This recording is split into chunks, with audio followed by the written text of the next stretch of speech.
Okay, this is another one of those things that's almost like not even worth doing a video for. Except that I'm hoping to maybe get some help from the few people that watch my videos. Now, what I'm going to do is I'm going to replace this damn cap. It's just an old style gas cap, but having a 40-gallon tank, I don't want something that somebody can just come siphon off of, so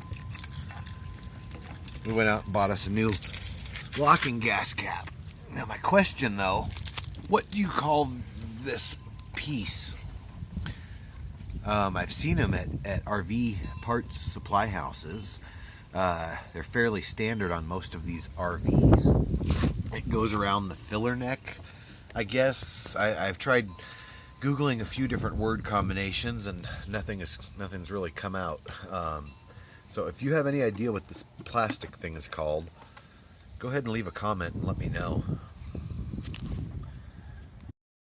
And while we're already doing a video of some minor upgrade stuff that's hardly worth videoing, let's go ahead and show off my air cleaner too. I thought about buying a chrome one, which I might eventually get a chrome air cleaner, but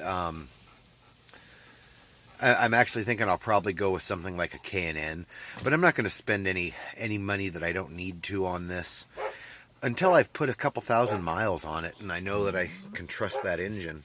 I did paint that old ugly air cleaner though, so it looks a little bit better.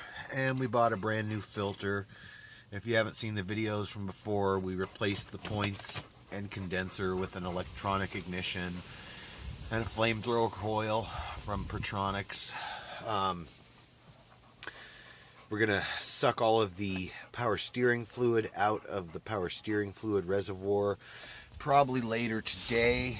I got some Lucas Oil power steering fluid that's supposed to stop knocks and clicks and just make it last longer, so I'm going to replace it with that. That was just one of those things I won. Otherwise I probably wouldn't have went out and spent the money on it. It's not something I need that bad right now. But as I've put a few miles on this and I get to trust it more, I'm going to start doing a lot of upgrades. For example, I've got those Polestar plugs. I haven't installed them yet though, because I want to take this thing out and put a couple hundred miles on it and drive a couple of big hills just with standard spark plugs before I put those in. One, so that I will be able to determine if there's a difference, but even more importantly, if there's something wrong with those plugs and they cause this engine to not run properly, I'll know better. I'll have a better idea what's going on. If I drive it and I know it runs fine, then I put the new plugs in and it runs like shit, then we know it's the new plugs. I don't think it's going to be. I've heard great things about the Polestar plugs. I think they're going to be awesome, but I just want to get a few more miles on this before I make the switch. Not even the miles, really. I've done the miles going down to Bakersfield and back. I want to climb a big hill first and see how hot this thing gets and how well it climbs. And then I want to climb another big hill with the Polestar plugs and see if I can discern any difference at all.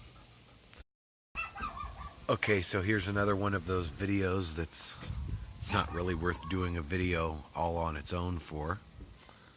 This thing hasn't had wiper blades on it for probably 20 years. So I went and got new replacement wiper blades. We had to replace the entire thing.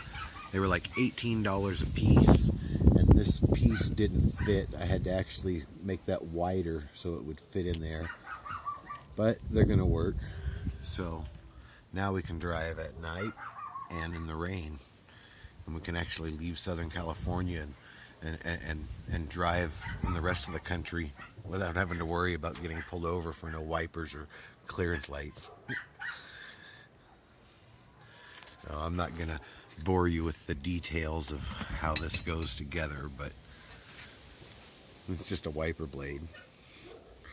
So most RVers are prepared for any situation, but there's one thing that a lot of people don't keep on them, As you can tell, I've had this one for quite a while, but if I ever need it, I'll be glad I had it.